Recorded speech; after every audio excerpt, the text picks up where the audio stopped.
جوان بھی ہوگا جو جوانی میں اللہ کی عبادت کرتا ہوگا.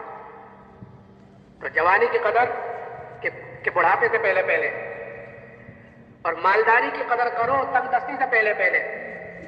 اللہ نے ہمیں مال دیا ہے کہ اس کو صدقہ خیرات کہ آخرت کو بنانے کے لیے کہ اس کو استعمال کرے. کہ کوئی آفت، کوئی مصیبت، کوئی حالات ایسے ہو جاتے ہیں کہ اچھے اچھے مالدار نیچے آ جاتے ہیں. جیسے بیماری چلی، بہت سے لوگوں کے کاروبار متاثر ہوئے. دعا درود کے لیے آتے رہتے تھے فون، تو بہت سے لوگوں کے کاروبار متاثر ہوئے. جیسے کہ مالداری کی قدر کرو تنگ دستی سے پہلے پہلے. کہ جب مال ہاتھ میں تھا تو خیرات کر سکتا تھا، صدقہ کر سکتا تھا، لوگوں کی مددیں کر سکتا تھا. کہ اب اس سے ختم، کہ اب یہ حالات آئے ہیں کہ یہ چیز ختم ہو گئی. اور کہ صحت کی قدر کرو بیماری سے پہلے پہلے. کہ اللہ نے صحت دے رکھی ہے کہ صحت کے زمانے میں آدمی کام کر سکتا ہے، کہ تہجد کو اٹھ سکتا ہے، کہ اللہ کے راستے میں نکل سکتا ہے، چلے 4 مہینوں میں نکل سکتا ہے. اور بہت دین کے کام ہیں، دین کے تو بہت شعبے ہیں کہ وہ کر سکتا ہے صحت کے وقت. کہ اب بیمار ہو گیا کہ اب کرنا بھی چاہے گا تو نہیں کر سکتا. گھٹنے خراب ہو گئے، فالج کا اثر ہو گیا، کوئی دوسری بیماری آ گئی کہ اب چاہتے ہوئے بھی نہیں کر پا رہا ہے. اور اللہ تعالیٰ کا انعام ہے، اللہ تعالیٰ انسان کے عملوں کی قدر کرتا ہے. کہ جو آدمی صحت کے زمانے میں جو عمل پابندی سے کرتا ہو، مثال کے طور پر کوئی آدمی پابندی تہجد پڑھتا تھا، اب بیماری ایسی آئی ہے کہ تہجد سے محروم ہو گیا، کہ اللہ تعالیٰ اس کو اس کا ثواب اسی طرح دیتے رہیں گے جس طرح وہ صحت کے زمانے میں کرتا تھا اس عمل کو. کہ اللہ تعالیٰ کی قدر ہے، اللہ تعالیٰ کے عمل کی قدر ہے، نیت کی قدر ہے. تو یہ کہ صحت کی قدر کرو بیماری سے پہلے پہلے، اور خالی اوقات کی قدر کرو مشغولی سے پہلے پہلے. خالی اوقات کی قدر ہے کہ خالی اوقات وقت کو ہم فارغ کرتے ہیں. جیسے مثال کے طور پر ایک حدیث پاک کا مفہوم ہے کہ جو آدمی 40 دن اخلاص کے ساتھ ایسی طرح نماز پڑھتا ہے کہ اس کی تکبیر اولیٰ فوت نہیں ہوتی. کہ جب امام نے اللہ اکبر کہا تو اسی وقت یہ بھی نماز میں شامل ہو گیا. کہ 40 دن اخلاص کے ساتھ ایسی طرح نماز پڑھے کہ اس کی تکبیر اولیٰ فوت نہ ہو تو اس کو 2 پروانے اللہ کی طرف سے بڑے ملتے ہیں. ایک پروانہ جہنم سے چھٹکارے کا اور دوسرا نفاق سے بری ہونے کا. کہ 2 بڑے پروانے ملتے ہیں اس شخص کو جو پابندی کے ساتھ 40 دن تک اخلاص کے ساتھ تکبیر اولیٰ کے ساتھ نماز پڑھتا ہو. تو اس حدیث پر عمل کرنے کا اللہ کے راستے میں نکل کر بہترین وقت ہوتا ہے. کہ وقت کو فارغ کیا ہے ہم نے چلے 4 مہینے کے لیے، 7 مہینے کے لیے، سال کے لیے. کہ وقت کو فارغ کیا ہے، نہ گھر ہے، نہ کاروبار ہے، نہ بیوی بچے ہیں، نہ دوست احباب ہیں، نہ کسی کی خوشی میں جانا، نہ کسی کی غمی میں جانا. کہ ہر وقت اللہ اللہ کرنا اور مسجد میں رہنا. اگر اس حدیث پر اللہ کے راستے میں نکل کر عمل نہ ہوا تو گھر آ کر اس حدیث پر عمل کرنا مشکل ہو جائے گا. کیونکہ گھر کے اندر آدمی گھرا ہوا رہتا ہے، گھر کے کاروبار، گھر میں، گھر کے بچوں، بیوی بچوں میں، گھر کے کام کاج میں، کاروبار میں، کسی کی خوشی میں گیا، کسی کے غمی میں چلا گیا. کہ اس حدیث پر وہاں عمل کرنا مشکل ہے. جب اللہ کے راستے میں نہیں ہوا تو گھر کیسے ہوگا؟ تو یہ تو میں نے مثال کے طور پر کہ خالی اوقات کی قدر کرو مشغولی سے پہلے پہلے. میں کہہ رہا تھا کہ حضور اعظم صلی اللہ علیہ وسلم نے یہ 5 چیزیں بتلائی ہیں کہ 5 چیزوں کی قدر 5 چیزوں سے پہلے پہلے. تو انعامات اللہ تعالیٰ کے بے شمار ہیں، لیکن دوستو بزرگوں ان تمام نعمتوں میں جتنے انعامات اللہ تعالیٰ نے دیے ہیں، ان تمام نعمتوں میں جو سب سے بڑی نعمت اللہ نے مجھے اور آپ کو مرحمت فرمائی ہے وہ ایمان کی دولت ہے. کہ اس سے بڑی کوئی نعمت نہیں ہے. لیکن آج دوستو بزرگوں ہمارے اندر سے، مسلمانوں کے اندر سے اس ایمان کی قدر و قیمت ختم ہو گئی. اور ختم کیوں ہوئی ہے ایمان کی قدر و قیمت؟ کہ ختم اس لیے ہو گئی ہے کہ یہ ایمان ہمیں بغیر محنت کے، بغیر مجاہدے کے، بغیر قربانیوں کے اللہ نے یہ ایمان ہمیں مرحمت فرمایا ہے. کہ جو چیز آدمی کو بغیر محنت کے، بغیر مجاہدے کے، بغیر قربانی کے ملتی ہے، آدمی کے اندر اس کی قدر و قیمت کم ہوتی ہے. بنسبت اس کے جو چیز آدمی محنت کر کر حاصل کرتا ہے، جس چیز پر آدمی کا جان مال وقت لگتا ہے، جس چیز کے لیے آدمی قربانی دیتا ہے، کہ اس کی قدر و قیمت آدمی کے اندر زیادہ ہوتی ہے. اور جو چیز جیسے کوئی وراثت میں کوئی چیز مل جائے بیٹے کو کہ باپ نے محنت کی ہے، باپ نے کمایا ہے، اب بیٹے کے پاس آ گئی ہے، تو بیٹے کے اندر وہ قدر و قیمت نہیں ہوگی جو باپ کے اندر اس کی قدر و قیمت ہوگی، کیونکہ بیٹے کو بغیر محنت کے ملا ہے. ایسے یہ ایمان ہمیں بغیر محنت کے ملا ہے، بغیر مجاہدے کے، بغیر قربانی کے. کہ اللہ تعالیٰ کا فضل ہے، اس کا احسان ہے کہ یہ تو اتنی بڑی نعمت ہے، اگر ساری زندگی بھی سجدے میں سر رکھ کر اس نعمت کا شکر ادا کرنا چاہیں تو خدا کی قسم اس نعمت کا شکر ادا نہیں ہو سکتا کہ اللہ تعالیٰ ہمیں کسی غیر کیا پیدا کر دیتے، کسی کافر کیا پیدا کر لیتے تو ہم کیا کر لیتے.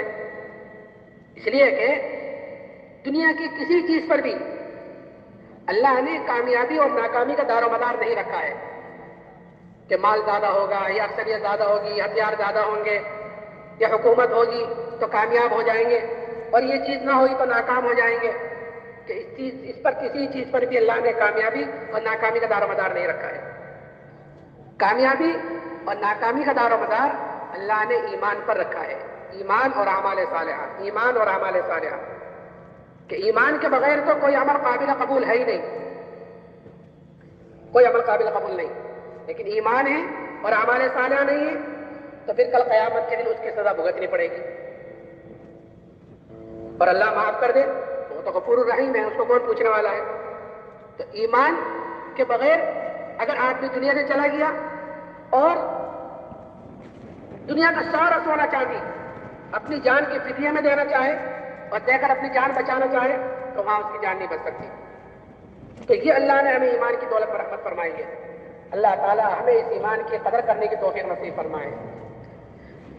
اور اسی لیے حضور اکرم صلی اللہ علیہ وسلم نے اس ایمان کی قدر و قیمت بتلائی ہے اور صحابہ کے اندر یہ ایمان کی قدر و قیمت اتاری ہے. کہ کیا قدر بتلائی ہے؟ کہ یہ قدر بتلائی ہے کہ جب تک ایک بھی ایمان والا اللہ اللہ کہنے والا اس دنیا میں موجود رہے گا کہ اللہ تعالیٰ اس سات و زمین آسمان کے نظام کو ایسے ہی چلائے گا جیسے آج چلا رہا ہے، اس ایمان والے کی وجہ سے. کہ یہ ایک ایمان والے کی قدر اللہ کے ہاں ہے.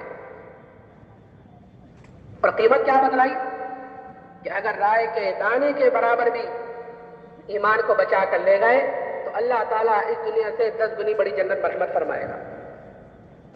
اب جس کا ایمان جتنا اونچا ہوگا، جس کا ایمان جتنا اعلیٰ ہوگا کہ کل قیامت کے دن اس کی اتنی بڑی جنت ہوگی. تو یہ محنت جو اللہ نے ہمیں دعوت تبلیغ والا کام کیا ہے یہ اپنے ایمان کو بنانے کے لیے ہے، اپنے یقین کو بنانے کے لیے ہے کہ جتنے ہم اللہ کی طرف دعوت دیں گے، جتنے اللہ کی بڑائی کو بولیں گے سنیں گے کہ ہمارے اندر کا یقین بدلے گا. اور جب یہ اندر کا یقین بدلے گا تو پھر بدن سے نکلنے والے اعمال صحیح ہوں گے. آج بدن سے نکلنے والے اعمال خراب ہے، کیوں؟ کیونکہ اندر کے یقین کی خرابی ہے. کیونکہ جس چیز کا یقین آدمی کے اندر ہوتا ہے کہ اس چیز کی طرف آدمی قدم اٹھاتا ہے. تو یہ ایمان کی قدر و قیمت صحابہ کے اندر ایسی اتری تھی کہ پھر صحابہ نے اس ایمان کے لیے کہ ہر قربانی اور ہر مصیبت اور ہر تکلیف کو برداشت کیا ہے، اور جو چیز بھی آئی ہے ایمان کے مقابلے میں کہ اس کو قربان کیا ہے. ایک صحابی حضرت خباب بن عرد رضی اللہ تعالیٰ عنہ، ان سے ایک مرتبہ حضرت عمر رضی اللہ تعالیٰ نے پوچھا کہ خباب ان تکالیف کی تفصیل بتلاؤ جو ایمان کی وجہ سے تم پر آئی ہے. یہ ایک عورت کے غلام تھے. جب اس کو یہ پتا چلا کہ یہ حضور اکرم صلی اللہ علیہ وسلم سے ملتے ہیں یعنی ایمان لے کر آ گئے ہیں تو سریے کو گرم کر کر اس سے ان کے بدن کو داغ دیتی تھی کہ یا تو ایمان سے پھر جائیں نہیں تو یہ تکلیفیں برداشت کرتے رہے. پوچھا کہ ان تکالیف کی تفصیل تو بتلاؤ. آپ نے فرمایا کہ امیر المومنین آپ ذرا میری کمر دیکھیں. جب کمر دیکھی تو حضرت عمر نے فرمایا اے خباب ایسی کمر تو کسی کی نہیں دیکھی جیسی تمہاری ہے. حضرت خباب نے فرمایا ہاں امیر المومنین مجھے تو آگ کے انگاروں پر لٹا کر گھسیٹا جاتا تھا اور میری چربی سے میرے خون سے آگ بجھتی تھی. یہ تکالیف ایمان کے خاطر اٹھائی ہے، ایمان کے خاطر برداشت کی ہے. اور ان سب کے باوجود، ان تکالیف کے باوجود جب اللہ کی طرف سے فتوحات کا دروازہ کھلا تو صحابہ کرام رضی اللہ عنہم اجمعین اس پر رویا کرتے تھے کہ ہماری تکلیفوں کا، ہماری مشقتوں کا، ہماری قربانیوں کا کہیں بدلہ ہمیں دنیا میں تو نہیں مل رہا ہے.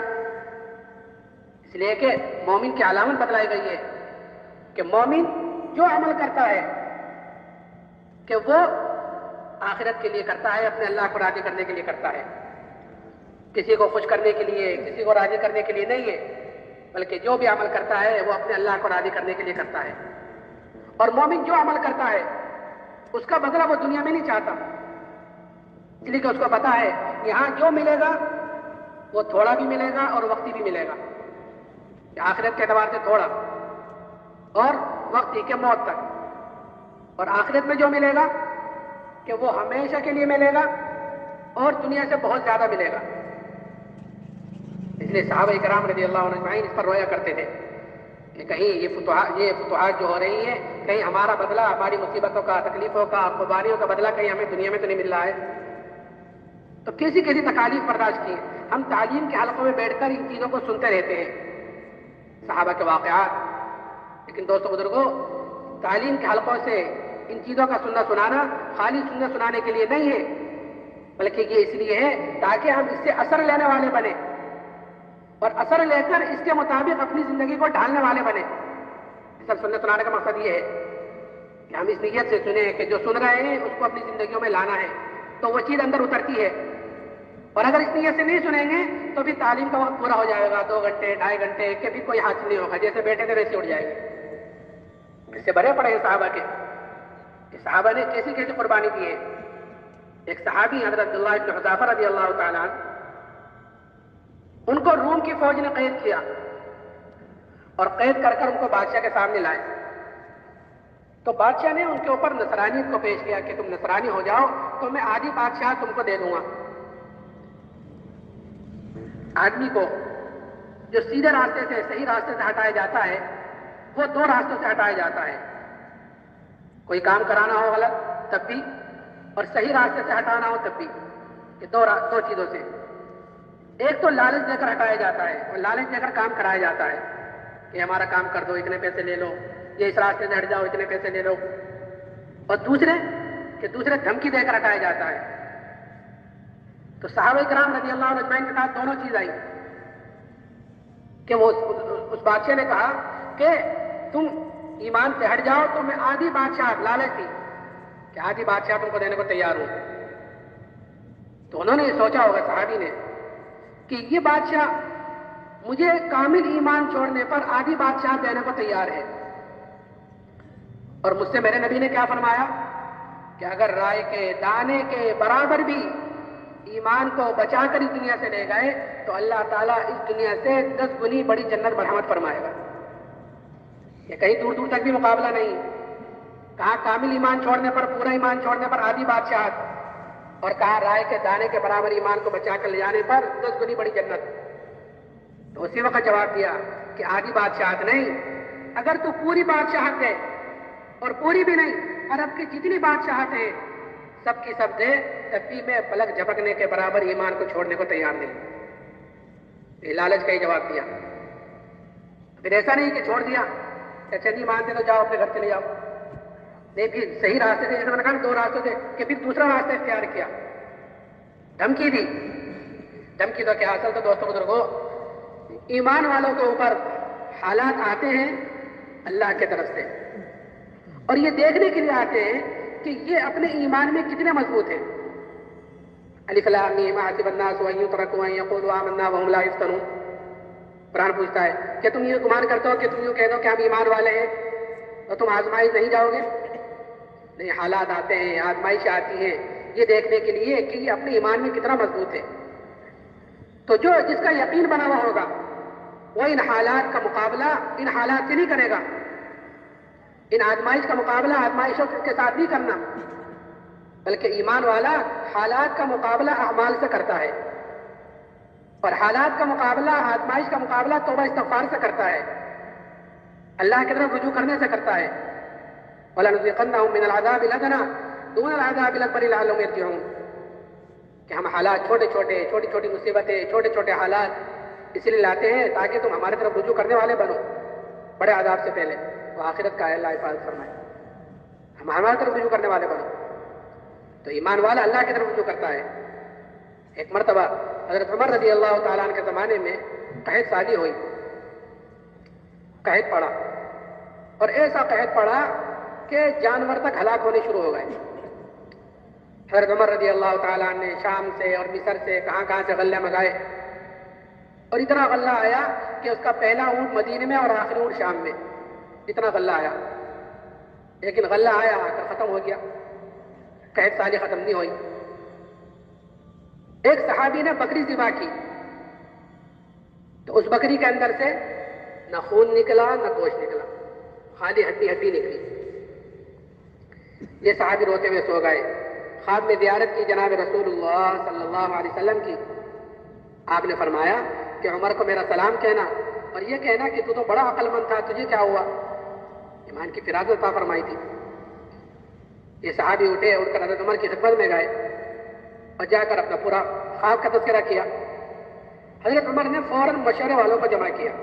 ہمیں ملتا ہے کہ ہمارا دین کا کام ہو چاہے دنیا کا کام ہو، جو آدمی مشورے سے چلتا ہے وہ نامراد نہیں رہتا۔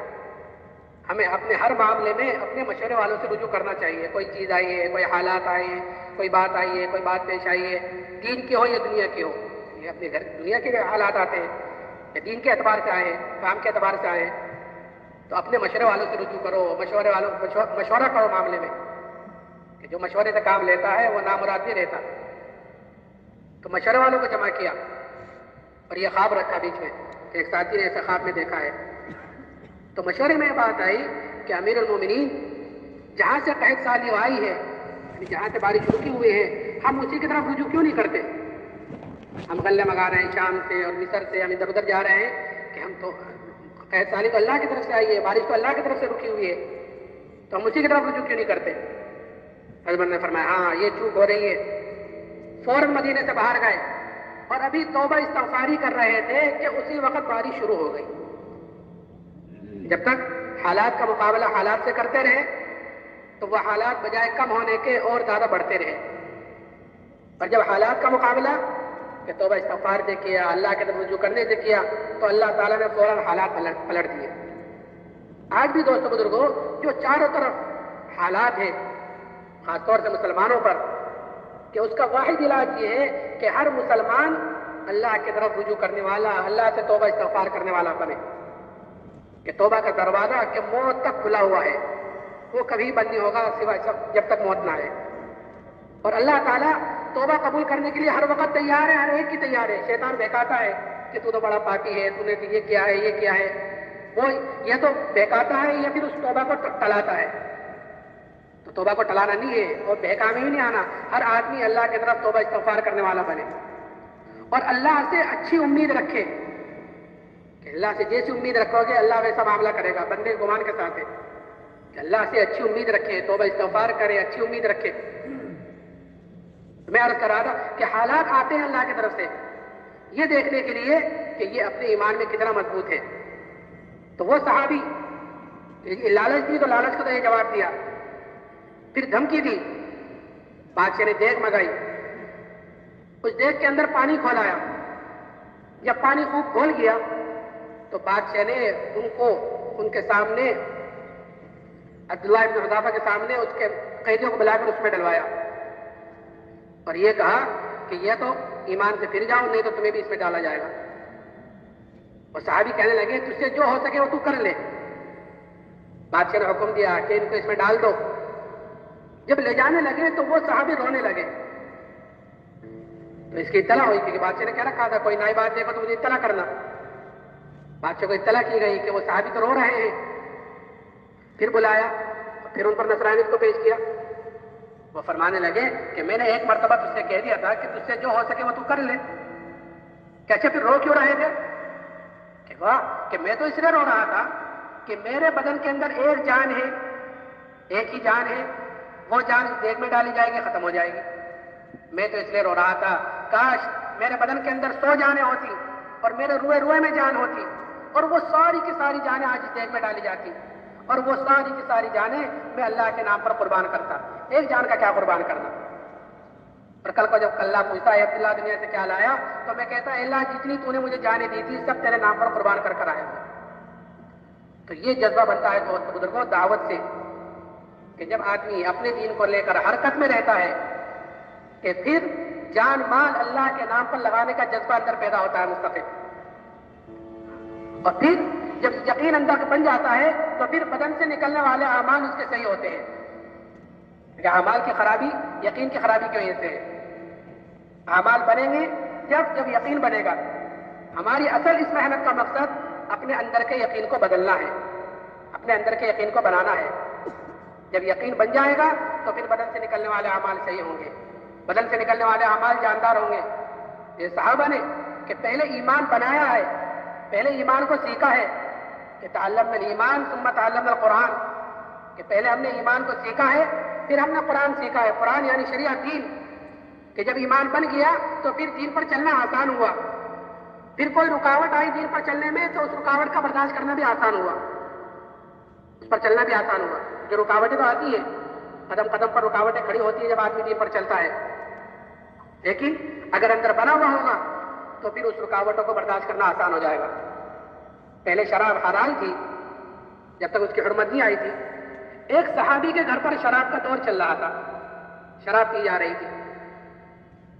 تو شراب کیسی چیز ہے، کیسا نشہ ہوتا ہے اس میں، یہ تو شراب پینے والوں سے پوچھو، ہر نشے والی چیز بڑی مشکل سے چھوٹتی ہے۔ تو شراب کا دور چل رہا تھا، ایک صحابی نے آ کر کہا کہ شراب حرام کر دی گئی ہے۔ اب ایک طرف خواہش ہے، جی چاہ رہا ہے، اور دوسری طرف ایک کان میں آواز پڑی ہے کہ شراب حرام کر دی گئی ہے۔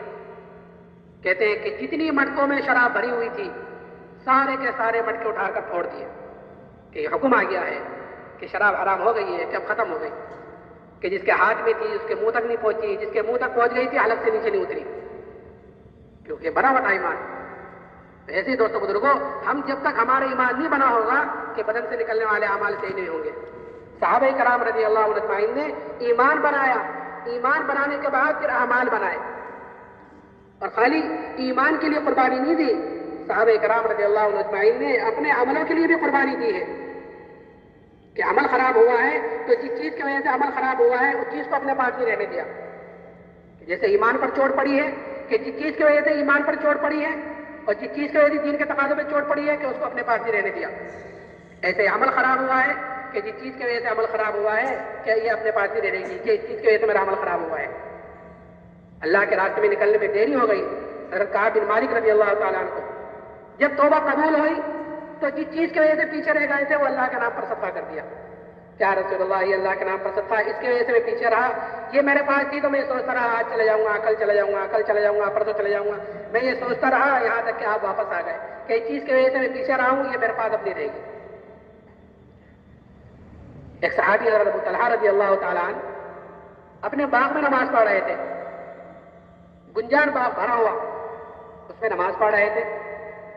نماز پڑھتے پڑھتے اچانک ایک پرندے پر نگاہ پڑی جو ادھر ادھر گھوم رہا تھا، ادھر ادھر جا رہا تھا، اور گنجان باغ، تو جب اس پرندے پر نگاہ پڑی تو اس پرندے کے ساتھ نگاہ گھومنے لگی، ادھر کو پرندہ جاوے ادھر کو نگاہ بھی چلی جاوے۔ تھوڑی دیر میں خیال آیا کہ میں تو نماز پڑھ رہا تھا، جب یہ خیال آیا کہ نماز پڑھ رہا تھا تو یہ بھول گئے کہ کتنی رکعتیں ہوئیں، 2 ہوئیں کہ 3 ہوئیں، بھول گئے۔ سلام پھیرا، سلام پھیر کر فوراً جناب رسول اللہ صلی اللہ علیہ وسلم خدمت میں حاضر ہوئے اور جا کر عرض کیا رسول اللہ یہ پورا کا پورا باغ اللہ کے نام پر صدقہ ہے۔ کیوں؟ کیونکہ یہ باغ ذریعہ بنا ہے میری نماز کی خرابی کا، نہ یہ باغ ہوتا، نہ میں اس میں نماز پڑھتا، نہ میں اس میں پرندہ آتا، نہ میرا دھیان ادھر جاتا، اور نہ میری نماز جیسے ہمیں بات خراب ہوتی۔ یہ ذریعہ بنا ہے کہ اس کو اللہ کے نام پر صدقہ کر دیا کہ نماز خراب ہوئی، نماز جیسے ہم عبادت۔ اور آج ہمارا کیا حال ہے کہ مسلمان سب سے زیادہ غفلت میں پڑا ہوا ہے نماز کی طرف سے، حالانکہ حدیث میں آتا ہے کہ اسلام میں اس کا کوئی حصہ نہیں ہے جو مسلمان نماز نہ پڑھے۔